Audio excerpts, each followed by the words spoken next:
What zero represents is Joe Biden's understanding of the U.S. economy, because he has no clue what's going on. You can't brag about the fact that we had one lone month where high prices didn't get any higher. It's not like they went down, they just didn't go up. But if people were struggling with high prices, their struggle didn't get any easier, it remained the same. What would have been good is if prices could have come down, but they didn't come down. And in fact, the only reason that the headline number didn't go up was because we finally got some relief at the pump. Gas prices came down, but a lot of other prices, food prices keep going up, rents keep going up. We are nowhere near done with this inflation problem. It is going to be here for years and years and years, probably the remainder of this decade, and probably then some. As they keep telling us, this is a very unique recession. In fact, most people don't even want to admit that we have one. But look at the recessions of the 1970s. You had rising prices there during stagflation, and that's what my forecast is. Remember, last year, I was predicting the U.S. economy would be in recession in the first half of 2022, and very few people had that right. But I also predicted that inflation wasn't transitory, that it would get stronger as the economy got weaker, and that is exactly what happened. Now, the reason that I believe that inflation is going to kick into a higher gear as this recession that we are in gets worse is because I believe Powell is going to pivot ultimately, and he is going to give up his fight against inflation in order to fight a different foe, and that is going to be a recession and rising unemployment and potentially a financial crisis, either one that has already happened or one that is rapidly approaching. And so I think Powell is going to choose what he believes to be the lesser of the two evils, and I think he's going to pick fighting recession and propping up financial markets and monetizing government debt so the Treasury doesn't have to default. I think the Fed is going to pick that over inflation. And so unlike the pivot that we got with Volcker back in 1982, where Volcker pivoted after a victory in his fight against inflation, Powell is going to pivot despite defeat. Inflation is going to win. And so when we go back to 0% interest rates or whatever we do, and when we go to QE5, which is going to be launched, I don't think the Fed is going to shrink its balance sheet very much. It's going to shrink it less than it did last time it tried to do it, which is an impossible task given the bubble it's inflated. I think when the Fed goes back to stimulus and creating inflation, when inflation is maybe double or triple or quadruple that 2% target, the markets are going to react very differently than how they reacted in the past. Because in the past, the Fed was able to justify all this cheap money because they said we don't have enough inflation. We're still below target. Well, when they go back to this stimulus, when inflation is triple or more their target, the markets aren't going to buy it. And so I think all the inflation that they are going to have to create in order to stimulate the economy out of this recession is going to ignite a powder keg. We already have an inflation problem, and Powell's going to pour all this gasoline on it. And so we're going to see inflation moving up to a much higher level, even though it's already very high. In fact, it's probably double what the government claims in the CPI. If you want to know what's actually happening to prices, you've got to double what the government tells you, and that's more accurate. Meanwhile, labor force participation last month fell to 62.1. That is the low for the year. And in fact, over the last 4 months, even though we've created all these jobs, the number of people in the workforce has gone down. And so that means that all the jobs that were created over the last 4 months were people who already had a job getting another job. You know, Biden claimed that we have a record number of people in the workforce. He was mistaken. We had more people working 4 months ago than we have working now.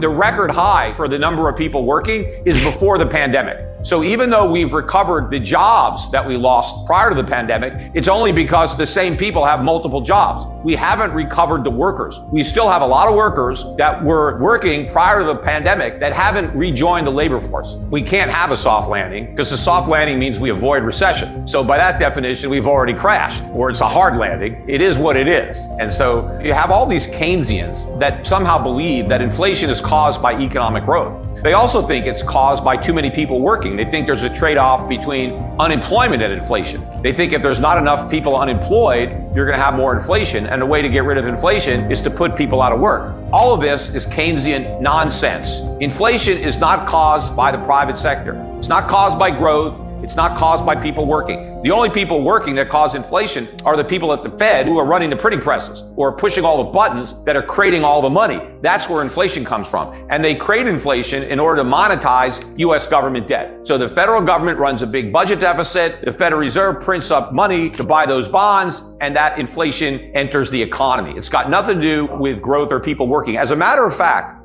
in a real economy, the stronger the growth, the lower prices. Because what is economic growth? It means increased output. It means more goods and services are being produced. Well, if you increase the supply of something, then you decrease the price. So a productive economy that's producing more stuff means that the price of that stuff is lower. The same thing with people working. If more people are employed productively, their productive output is increasing the supply of goods and services, keeping the prices down. If you slow down real economic growth, if you force people out of work, you're going to have less supply. We're not going to make as much stuff. We're not going to be offering as many services. And so therefore, the prices of those goods and services, all else being equal, are going to go up. Supply creates demand. So if people are producing and putting goods and services into the economy, well, now they have the ability to share in that production. They've earned money helping to create stuff, and now they can spend that money to buy the stuff that they created. And so the demand that comes from real production doesn't cause prices to go up. The only kind of demand that causes prices to go up is when the government just prints money and gives it to people. And so that money is not a function of production. People didn't earn that money producing. They just were sent the money by the government. I mean, that's what happened during COVID to a huge degree. You had people who had jobs and were working to help make stuff. They went home. They weren't working at all. They weren't making anything. But now the government sent them money. They weren't earning money because they worked. They were being paid not to work. But the worst part about it was many people were paid 2 or 3 times not to work than what they earned when they were working. So now these people who weren't working at all had all this money to go and buy stuff, but they didn't help produce any stuff. That's what pushed up prices, because you had all this fake demand and no supply. You see, the proper monetary policy response to the pandemic, if everybody was going to stop working, the Fed should have shrunk the money supply, not expanded it. The U.S. government should have cut spending, not spent more. That would have balanced out supply and demand. But instead, we had the worst combination of monetary and fiscal policy probably in the history of the country. In the face of collapsing supply, we flooded the economy with phony demand. And so we're experiencing now, I think, just the beginning of those consequences. We've got a long way to go, which is why the idea that inflation has peaked is nonsense. Historically, whenever they brand a piece of legislation, whatever the name is, the effect will be the opposite of that name. So if a bill is called the Inflation Reduction Act, then you know right off the bat, the effect of the bill is going to be to increase inflation. And that's exactly what it's going to do. First of all, there's all this new government spending. That's more demand, artificial demand, coming into the economy. How is the government going to get all this money that it's going to spend? Because it's not going to get it from those tax hikes. It's ultimately going to get it from the Fed.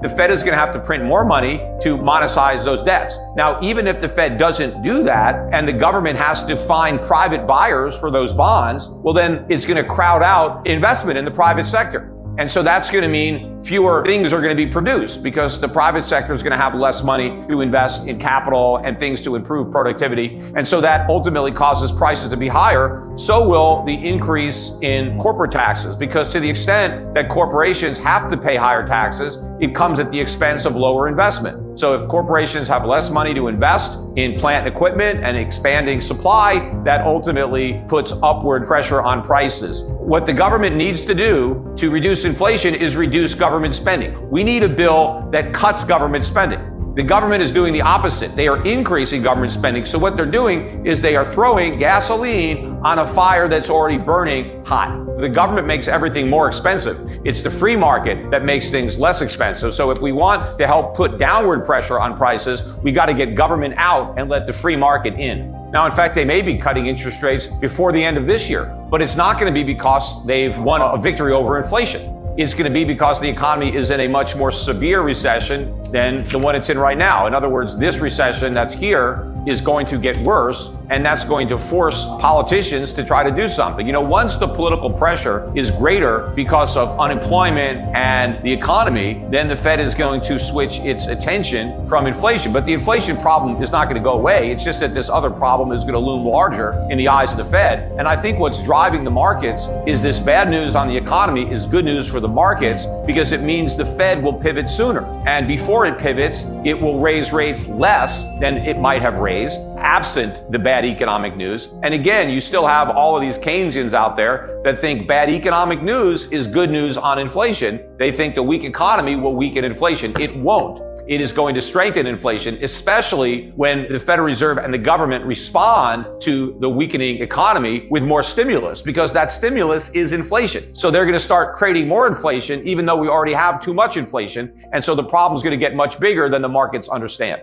I still think this is an overall bear market. I think that rate hikes are going to continue to take their toll, but so will inflation. I think inflation is going to harm a lot of companies that have a problem dealing with it. I think a lot of demand is going to be destroyed for a lot of discretionary items, because people are going to spend all their money on food, on energy, on insurance, on rent, on taxes. Well, I think the nature of this financial crisis is going to be a lot different than the one we had in 2008, because I don't think the Fed is going to allow it. That's one of the reasons I believe that Powell is going to pivot, because if the Fed does keep raising rates, we will have a financial crisis that looks like 2008, only much worse. Because 2008 was about bad debt. It was about people borrowed money and they couldn't pay it back, and the collateral for the loans was no good because it was real estate and prices went down. Well, we have much more debt now than we had in 2008. I mean, by an order of magnitude. Everybody has more debt than they had back then. And so this is going to be a much bigger crisis when the defaults start. And all those banks that were too big to fail, that were bailed out in 2008, they're a lot bigger now. And when they fail, it's going to be a lot worse, except with inflation too high and the Fed fighting inflation, there are no bailouts. There's no TARP 2.0. All these banks are going to have to be allowed to fail. And that means customers are going to lose money, not just stockholders or bondholders. The customers are going to lose money, because the FDIC doesn't have any money unless it gets it from the Fed. And the Fed isn't going to be giving out money if it's fighting inflation. It's taking away money. So I believe the Fed is going to pivot to prevent that massive financial crisis. And so what we're going to get is a sovereign debt crisis and a US dollar crisis. So it's going to take the form of a crashing dollar. And so the people who are going to lose money are not the people that are just holding subprime mortgages, but the people who are holding US Treasury bonds or any bonds denominated in US dollars, or even people that have US dollars stuffed under their mattress. You know, the dollar has risen so far in the early stages of this big inflation because investors are still delusional about the Fed's ability to contain inflation and bring it back down to 2%. When they wake up to reality that inflation is going to be way above 2% indefinitely, then the dollar is going to fall through the floor, and then things like gold and silver will go through the roof.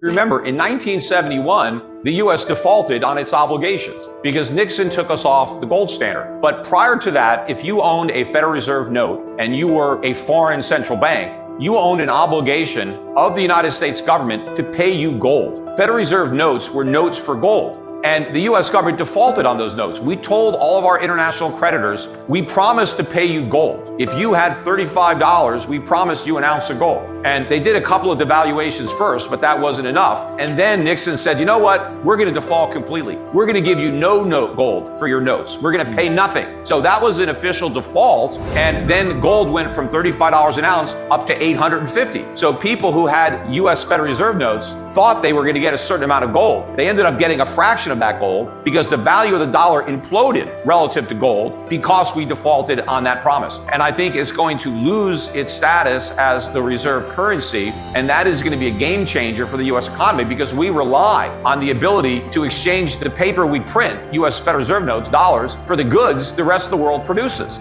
We don't have to produce goods in exchange, and that's been the free ride that we've had on this global gravy train, and that's going to come to an end, and that's going to have profound implications for the U.S. economy and the standard of living of America.